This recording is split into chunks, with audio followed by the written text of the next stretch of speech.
Assalamualaikum warahmatullahi wabarakatuh. Saya Fatma Rahmawati dari Prodi Manajemen Keuangan Syariah 1DO dengan NIM 12646213180. Di sini saya akan menjelaskan tentang bentuk-bentuk hadis dan contohnya serta kehujahan hadis. Baik, langsung saja pada materi pertama, yaitu bentuk-bentuk hadis. Hadis sendiri adalah segala sesuatu yang disandarkan kepada Nabi Muhammad SAW, baik perkataan, perbuatan, persetujuan, maupun sifat beliau. Bentuk-bentuk hadis Nabi, jika dilihat dari bentuknya, diklasifikasikan menjadi 5, yaitu yang pertama, hadis qauli. Hadis qauli yaitu segala sesuatu yang disandarkan kepada Nabi berupa ucapan yang berisi tuntunan dan petunjuk syar'a, peristiwa, kisah-kisah, baik yang berkaitan dengan akidah, syariah, akhlak, maupun yang lainnya.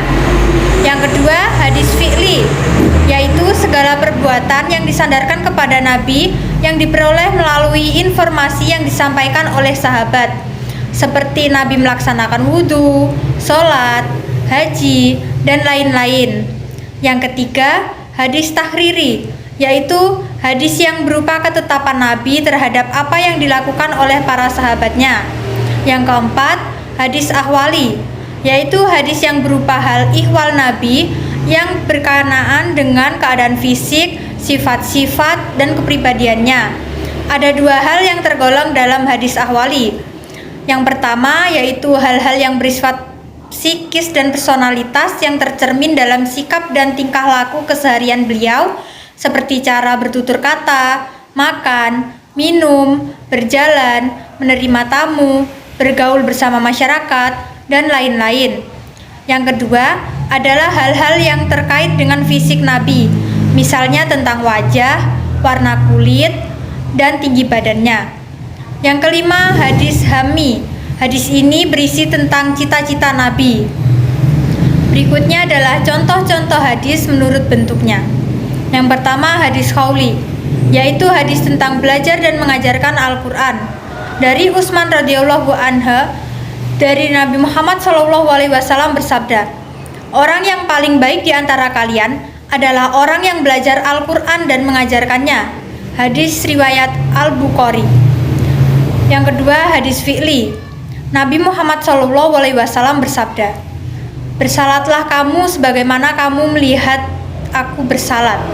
Hadis riwayat Al-Bukhari dan Muslim dari Malik ibnu Huwairis. Yang ketiga, hadis tahriri. Sikap Rasulullah kepada para sahabat dalam memberikan penafsiran sabdanya tentang salat pada suatu peperangan yang berbunyi, janganlah seorang pun salat asar kecuali nanti di Bani Quraidah. Hadis riwayat Bukhari. Yang keempat, hadis ahwali.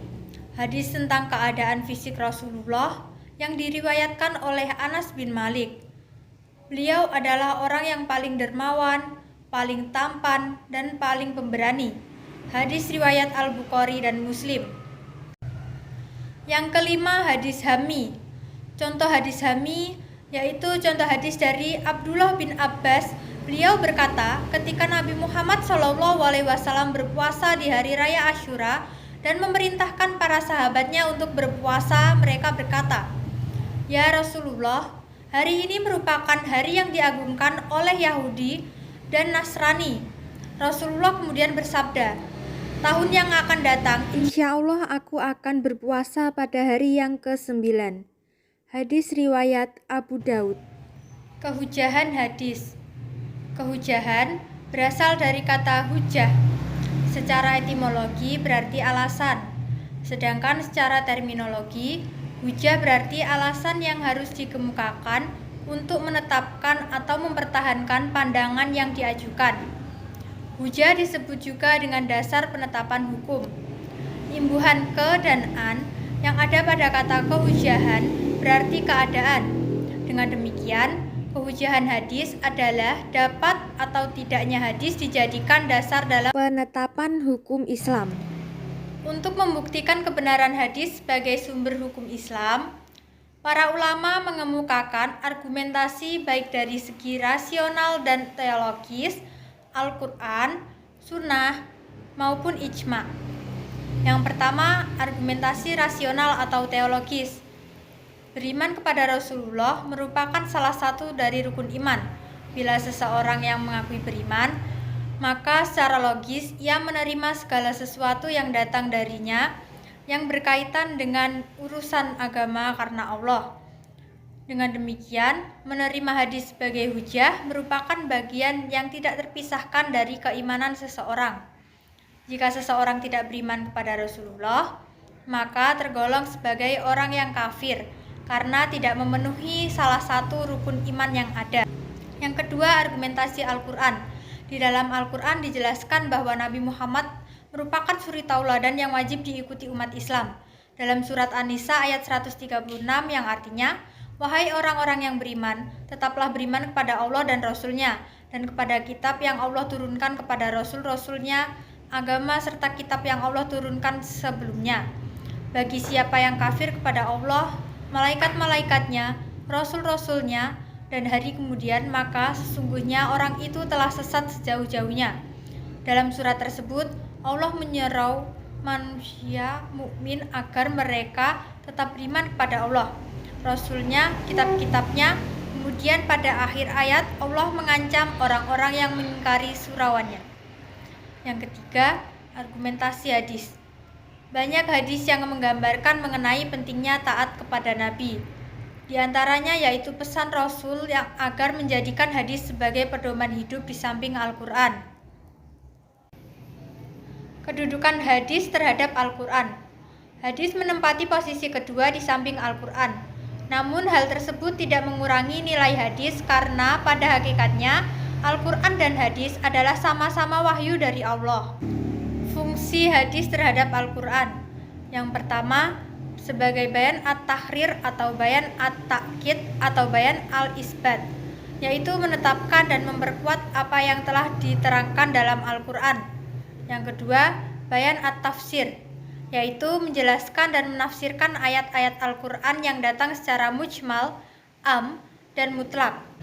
Fungsi hadis sebagai penafsir Al-Quran dibagi menjadi tiga, antara lain: yang pertama, menafsirkan secara rinci ayat-ayat mujmal atau bersifat global. Yang kedua, mengkhususkan ayat-ayat yang bersifat umum. Yang ketiga, memberikan batasan atau tasyid terhadap ayat Al-Quran yang tidak bersifat mutlak. Fungsi yang ketiga sebagai bayan at-tasyri', yaitu penjelasan yang berupa penetapan atau satuan hukum atau satuan syar'i yang tidak didapati nasahnya dalam Al-Quran. Yang keempat, bayan an-nasakh, yaitu penjelasan hadis yang menghapus ketentuan hukum yang terdapat dalam Al-Quran. Perkataan dan perbuatan Rasul yang bukan syariat. Yang pertama, segala sesuatu yang keluar dari beliau dalam fungsi sebagai manusia biasa, seperti berdiri, duduk, berjalan, tidur, makan, dan lain-lain. Yang kedua, segala sesuatu yang keluar dari beliau yang semata-mata hanya sebagai kebijaksanaan dalam masalah keduniaan. Misalnya, tindakan Rasulullah pada waktu perang Badar. Yang ketiga, segala sesuatu yang keluar dari Rasulullah dan ada dalil syar'a yang menunjukkan bahwa apa yang beliau lakukan hanya khusus bagi beliau sendiri. Itu tadi materi yang dapat saya sampaikan. Kurang lebihnya mohon maaf. Wassalamualaikum warahmatullahi wabarakatuh.